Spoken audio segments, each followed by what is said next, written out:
Décrypter Plon Manager et comprendre ces fameux délais de traitement des rapports. C'est notre objectif aujourd'hui. C'est toujours super fascinant de voir ce qui se passe sous le capot de nos logiciels. On clique et on s'attend à ce que ça apparaisse instantanément, n'est-ce pas? Mais derrière ce simple clic, il y a toute une machinerie. Alors plongeons directement dans cette mécanique pour rendre l'expérience parfaitement fluide. Pourquoi ce fameux rapport n'est-il pas téléchargé immédiatement? Ah, c'est vraiment la question centrale. Et ça met en lumière une frustration qu'on a tous connue. Imaginons la scène. Une réunion hyper importante approche, l'analyse doit être bouclée dans la minute, on clique sur le bouton d'exportation, et là, c'est l'attente. Rien du tout. Ça a l'air complètement arbitraire, on pourrait même penser qu'il y a un bug, mais en fait, pas du tout. C'est totalement délibéré. Le logiciel s'organise juste pour ne pas complètement s'effondrer sous le poids des données. En fait, la règle de base est simple. Le temps de traitement dépend entièrement de la période sélectionnée. Les grosses extractions de données demandent une planification bien distincte. C'est presque de la physique. Si on demande ce qui s'est passé hier, c'est un peu comme chercher un ticket de caisse dans sa poche. C'est immédiat. Mais si on demande de compiler des milliers d'entrées sur plusieurs mois, là, c'est comme vider toutes les archives de l'entreprise. Pour éviter de bloquer tout le monde au même moment, le système doit faire preuve d'intelligence et planifier tout ça. Allez, regardons de plus près comment ça s'articule. Il y a 3 niveaux bien précis. Pour une petite demande, disons les 7 derniers jours, boum, c'est instantané. Le fichier Excel se télécharge automatiquement. Ensuite, on passe au niveau supérieur, le dernier mois. Là, le volume gonfle un peu, donc le système place le rapport dans une file d'attente. Il n'est plus là dans la seconde, mais on le retrouve sur la page des rapports planifiés dès qu'il est prêt. Et enfin, le poids lourd, les 12 derniers mois. Là, la charge est tellement énorme que la tâche est littéralement repoussée à plus tard. Elle sera traitée tranquillement en dehors des heures de bureau pour être livrée toute chaude le lendemain matin à 6 heures tapantes. Une organisation vraiment implacable.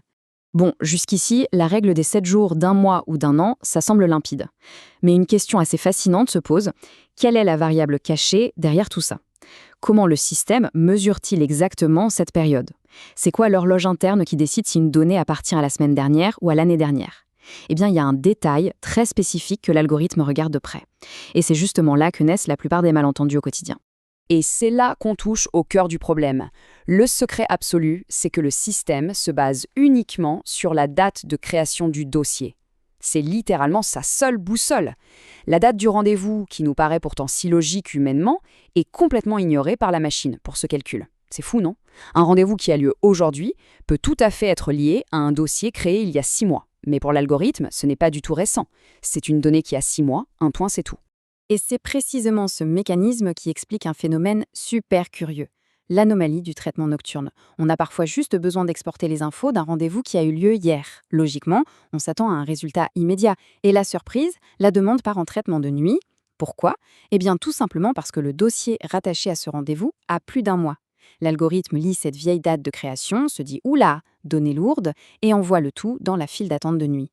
C'est purement mathématique, mais ça prend tout son sens une fois qu'on a compris le truc. Alors, une fois qu'on sait tout ça, comment on s'adapte? C'est simple. Les meilleures pratiques se résument en un mot: anticipation. Puisque tout ce qui touche à de vieux dossiers va de toute façon partir en traitement nocturne pour ne pas faire exploser les serveurs la journée, autant prendre les devants. La règle d'or, c'est de demander ces rapports au moins un jour à l'avance.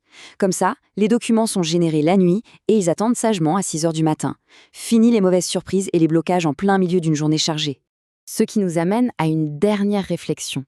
Comment l'alignement de nos routines administratives quotidiennes sur la logique du système peut-il créer un flux de travail totalement sans friction? Eh bien, l'informatique n'est pas qu'une question de code froid et de serveur. C'est surtout la façon dont on interagit avec ces outils. En acceptant que la machine ne va pas plier face aux urgences de dernière minute, mais qu'elle offre une fiabilité incroyable si on respecte son rythme, on transforme une vraie contrainte technique en un avantage massif. Et ça, c'est la véritable clé d'une gestion administrative sereine et optimisée.